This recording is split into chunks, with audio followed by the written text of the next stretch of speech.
Shalom dan salam damai kepada saudara dan saudari yang terkasih dalam Kristus. Bertemu kembali bersama saya dalam audio santapan firman Tuhan 29 Agustus 2023 bersamaan dengan hari Selasa. Renungan hari ini diambil dari Injil Markus 6 ayat 17 hingga 29. Dimuliakanlah Tuhan.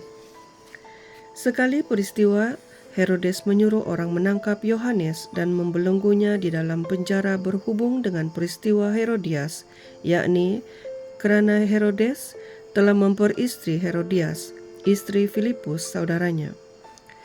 Yohanes pernah menegur Herodes, "Tidak halal engkau mengambil istri saudaramu." Karena kata-kata itu, Herodias menaruh dendam kepada Yohanes dan bermaksud membunuh dia. Tetapi tidak dapat, sebab Herodes segan terhadap Yohanes, karena ia tahu bahwa Yohanes adalah orang yang benar dan suci, jadi ia melindunginya. Tetapi setiap kali mendengarkan Yohanes, hati Herodes selalu terumbang-ambing. Namun ia merasa senang juga mendengarkan dia. Akhirnya tiba pula kesempatan yang baik bagi Herodias, yakni ketika Herodes pada hari ulang tahunnya mengadakan perjamuan untuk pembesar-pembesar, para perwira, dan orang-orang terkemuka di Galilea. Pada waktu itu putri Herodias tampil lalu menari, dan ia menyukakan hati Herodes serta tamu-tamunya. Maka Raja Herodes berkata kepada gadis itu, "Mintalah daripadaku apa saja yang kau ingini, maka akan kuberikan kepadamu." Lalu Herodes bersumpah kepadanya, "Apa saja yang kau minta akan kuberikan kepadamu, sekalipun itu setengah dari kerajaanku." Anak itu pergi dan menanyakan kepada ibunya, "Apa yang harus kuminta?" Jawab ibunya, "Kepala Yohanes Pembaptis." Maka cepat-cepat ia pergi kepada raja dan meminta, "Aku mau supaya sekarang juga engkau memberikan kepadaku kepala Yohanes Pembaptis dalam sebuah talam." Maka sangat sedihlah hati raja. Tetapi karena sumpahnya dan karena tamu-tamunya, ia tidak mau menolaknya. Raja segera menyuruh seorang pengawal dengan pemerintah supaya mengambil kepala Yohanes. Orang itu pergi dan memenggal kepala Yohanes di penjara. Ia membawa kepala itu di sebuah talam dan memberikannya kepada gadis itu, dan gadis itu memberikannya pula kepada ibunya. Ketika murid-murid Yohanes mendengar hal itu, mereka datang dan mengambil mayatnya, lalu membaringkannya dalam kubur. Injil Tuhan. Terpujilah Kristus. Saudara dan saudari yang dikasihi dalam Tuhan, kita telah mendengarkan hari ini kisah tentang bagaimana wafatnya Santo Yohanes Pembaptis. Kita akan melihat dua perkara penting dari dua sudut sifat kemanusiaan, yaitu sifat kebenaran dan sifat kesombongan atau kejahatan. Sifat kebenaran di sini disimbolkan dari diri Yohanes, yang dikatakan pada hari ini adalah seorang yang benar dan suci hatinya. Herodes pula segan kepada Yohanes karena Yohanes adalah seorang yang suci di hadapan Allah dan dia selalu mengajarkan ajaran yang benar.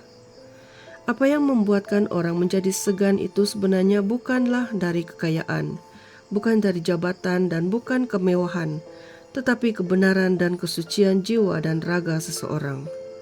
Untuk menjadi sebagian dari komuniti kerajaan Allah itu sendiri, maka kita seharusnya menjadi benar dan suci hati. Inilah realiti hidup Kristiani yang perlu ada dalam setiap pribadi kita sebenarnya. Dan inilah sifat-sifat mulia yang ingin Tuhan sampaikan kepada kita melalui bacaan Injil hari ini, saudara dan saudari. Sifat kedua yang dapat kita renungkan dari Injil hari ini adalah kejahatan. Sifat jahat ini terlihat dari diri Herodes, Herodias, dan anak Herodias sendiri. Kesombongan Herodes dan Herodias menyebabkan Yohanes Pembaptis dipenggal lehernya. Kesombongan, keangkuhan, kejahatan, serta keegoan ini menyebabkan kehancuran bagi mereka. Yohanes telah mewartakan kebenaran bahwa Herodes tidak layak memperistrikan istri daripada saudaranya sendiri, sebab ia adalah dosa. Tetapi Herodias yang rakus dengan nafsu, harta, pangkat, dan kemewahan tidak mempedulikan apakah itu dosa. Akibat dari nafsu dan keserakahan pangkat dan kemewahan, maka telah menjadikan malapetaka kepada mereka. Saudara dan saudari, sifat kesombongan, keegoan, dan semua ini sama sekali tidak mencerminkan gambaran surga. Apakah yang sebenarnya kita kejar di dunia ini? Dan apakah yang kita cari sebenarnya di dunia ini? Sebaik-baiknya, jadikanlah harta yang kita miliki sebagai sarana untuk mencapai kebenaran dan kesucian. Jangan sampai harta duniawi kita melenyapkan harta surgawi di dalam diri kita. Pada pesta Santo Yohanes Pembaptis kita hari ini, marilah kita semua mencontohi teladan hidup Santo Yohanes Pembaptis yang hidup benar dan suci hatinya di hadapan Allah, yang mau terus-menerus mewartakan kebenaran di dalam hidupnya dan mau bersaksi kebenaran. Itulah ciri-ciri hidup orang yang beriman. Saudara dan saudari, pilihan hidup selalu ada di tangan kita. Sama-samalah kita renungkan dan memohon petunjuk daripada Allah Bapa yang Maha Kuasa dalam menuntun kehidupan ini agar selalu dalam kasih dan kebenaran. Semoga kita semua dibimbing dan diberkati oleh Allah yang Maha Kuasa, dalam nama Bapa dan Putra dan Roh Kudus. Amin.